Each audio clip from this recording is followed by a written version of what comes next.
We're here to welcome Josh Hill for more of a Song of Van and Josh. Josh, how are you? I am good. I'm a member of the Wick Club, so now I feel Are you? extra special. Did you pay? I did. I paid twice because I was so excited about it. Are you joking or did you actually do it? No, I want to watch the live stream of you drinking wine, Yeah, talking about we things. also have that. That's fun. At the top level of the Wick Club, you get to go in a live stream with me while I drink and talk about Game of Thrones, fantasy, anything else that comes up, which might get pretty loose depending on how much I drink. So we'll see how fun that is. All right, more of that on later. Josh, how did you enjoy the chapter we read for today? I believe Catelyn it is X. Catelyn X. Catelyn X. Catelyn X. It was good. Extreme. It was a different way of presenting a battle, I think, and that was nice. How so? Because- First, just what happened in this chapter? So we're still on a Game of Thrones, first book in the series, Yeah. and we've reached Catelyn 10. What happened in AKA this one? the Jamie gets captured chapter. Jamie gets captured chapter. And Robb outsmarts Finally. the Lannisters chapter. Robb is wise beyond his years chapter. So it's the whole. We start with the battle. We're in the middle of the battle or whatever. Mm-hmm. We're kind of working on that. And then, long story short, Catelyn doesn't actually go because it's from her perspective. Robb outsmarts everybody, captures Jamie, and this is how. I mean, I remember this from the show too. But This is more or less on the show. What happened? Yeah, What do you mean when you say this is a different way to do a battle?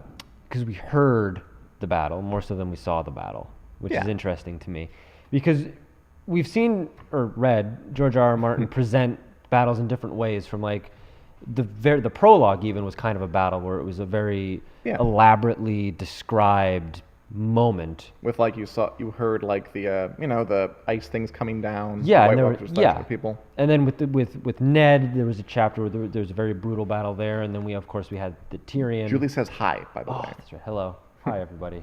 I forgot. You did. I But did. it's okay. We'll forgive you. Go on. I'm sorry. No, and so we saw a battle with Ned that was very brutal, and then we saw the Jamie, Tyrion yeah. and Tywin. I mean, it was just last chapter that Tyrion was impaling horses Yep. with his spike hat Yeah. and dodging arrows and being in the thick of it. And now we have a battle right after that one. But you're right. It's not at all like that. It's heard and not seen, which is not really a way I've ever read a battle in a book before. Where No? it's from the perspective of somebody who's not there as it's playing out in real time, and massive events are taking place where Yeah, it's like important. the brother of the enemy family is taken captive. That's to me was very interesting, and again, not that I need to say it or I'm the first person to say it, but it goes to show how great George R. R. Martin was at crafting this story. This is what happens when you think about it your whole life. You come up with these really cool concepts. I'm going to read a little snippet of it just to give the idea of this, the Battle of the Whispering Wood, which is, again, from Catelyn's perspective, she's not in it because she's not a fighter. She's just hearing it from a distance. And it's at night, Yeah. which is interesting too. She heard hoofbeats, iron boots splashing in shallow water, the woody sound of swords on oaken shields and the scrape of steel against steel, the hiss of arrows, the thunder of drums, the terrified screaming of 1,000 horses, which is, that's actually a lot of auditory adjectives right there. Yeah. He really lined them up, which is nice. I also like how it's at night, so they talk about like the silver moonlight coming through a lot, how it kind of, Jamie's hair turns different colors depending on like the time of day it is. It has sort of a very quiet, and I feel like the word dreamlike is overused a lot, but it did feel dreamlike in some ways for this bit. huge action to be happening, but for it to be so silent in a way and to be so muted because she's Yeah. not involved in any of it. It was a unique way from a battle. Martin has said that he did this on purpose. That the last chapter was Tyrion in the thick of the Battle of the Green Fork, and Yeah. it was like you were there, and there's arrows all around, and instead of hearing things, he's feeling things, seeing things, being terrified, running, getting his face smooshed into the ground. I keep going back to the horse thing with the head because it's memorable. Yeah.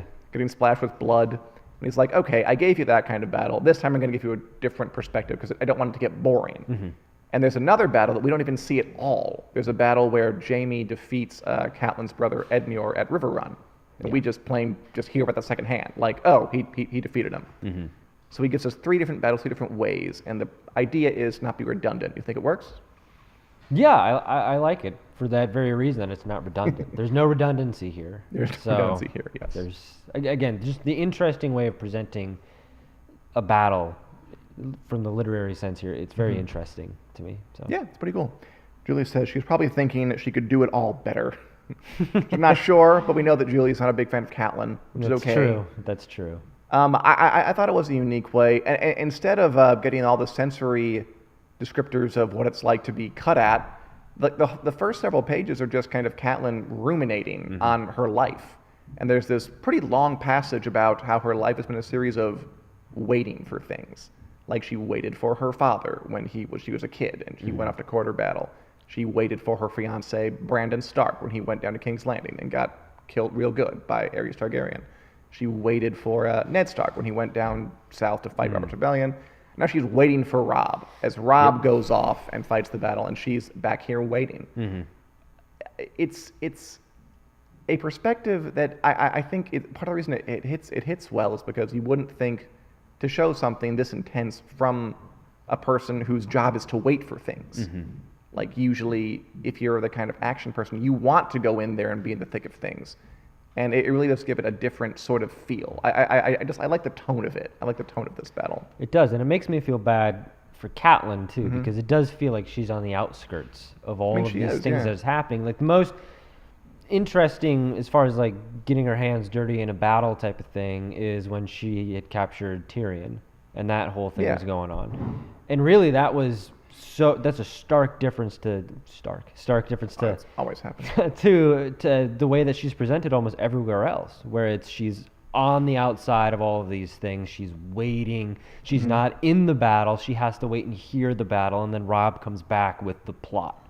She's literally just standing on the side of the story thinking about her life.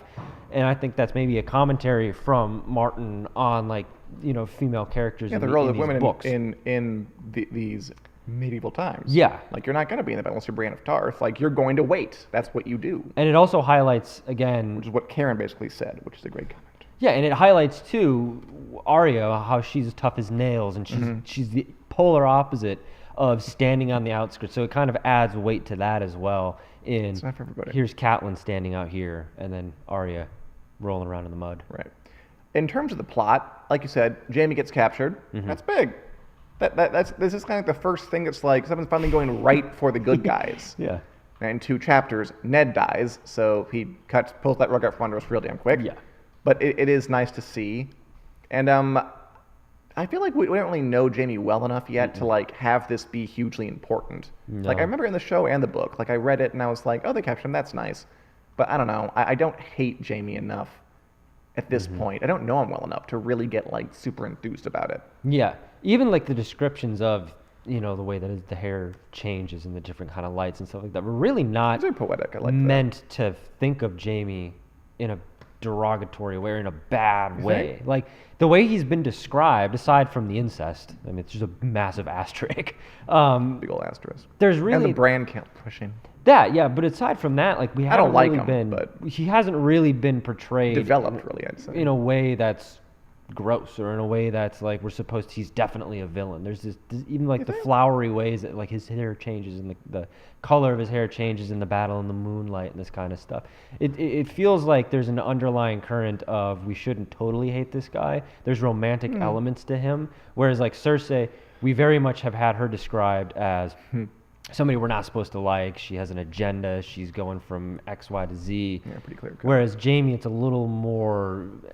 There's a little more leeway, I think, in the way that I've read the character to say we shouldn't totally hate him. He's clearly not a good guy, but maybe it's because I've seen the show and I know there's this redemption arc that's coming. But maybe I'm looking for it. But it does feel like the way that he's described is in very stark contrast to Cersei and to Joffrey and to these other characters who are very clearly identified as villains. Interesting. Does anybody else think that Jaime, the child-pushing, sister-sexing person, is portrayed as a good guy at this point? Sound off.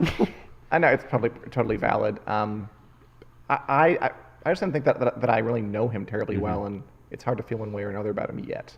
Obviously, he develops as a character in a huge way down the line. A couple other notes about this one. It's a pretty short chapter, really, but nothing wrong with that. We meet one of the Mormont women, Daisy Mormont, a lanky 6-footer who had been given a Morning Star at an age where most girls were given dolls. So there are women in the battle, but it's Depends on where you grew up. Yeah. And this first, presages people like Lyanna Mormont, the little girl who is the fan favorite of everybody who just tells it like it is. So that's the kind of women they have in that family, which is a nice little tease there for that. I liked Theon Greyjoy's bit, his little insert here. He's in the battle, and when it's done, he's just all starry-eyed and saying, "But such a battle," said Theon Greyjoy eagerly, and then he kind of brags about how great they were and how many prisoners they took. And it's just knowing where Theon goes and just the difference between the cocky jackass he is here and what he'll become is another stark contrast. And any other things you noted from this chapter, Josh? No, not really. It was a very short chapter. It was a brief one. It's another one of those where it's kind of packed full of information. Like the They always very are. big plot developments. Not necessarily, I guess, packed full of information, but packed full of moving the story forward here. Stuff you could use. Yeah. Yeah, I mean, they're rarely not dense. They're always dense, these chapters. Yeah. It takes a while to write. That's why it takes so damn long to write this stuff. Anyway, next week, let's do the next Daenerys chapter. Yes. I forget which number it is, but it's a Daenerys chapter after Catelyn 10. And then I think the week after that is going to be for Ned. Going to be a good time. And you can join us next week at Wednesday at 4 p.m. Thanks for everybody who watched and who participated in the giveaway. Hope somebody wins. And Amber says that Jamie is no Ramsay. LOL. Can agree with that. That's like the lowest of low bars, though. And Julie, his big change comes out after meeting Brienne, which definitely does. Anyway, we'll be back next week, Wednesday at 4 o'clock p.m. Central Standard Time. More Game of Thrones news, more Song of Fire discussion, more genre discussion also. And we will see you then. Thanks for watching, guys.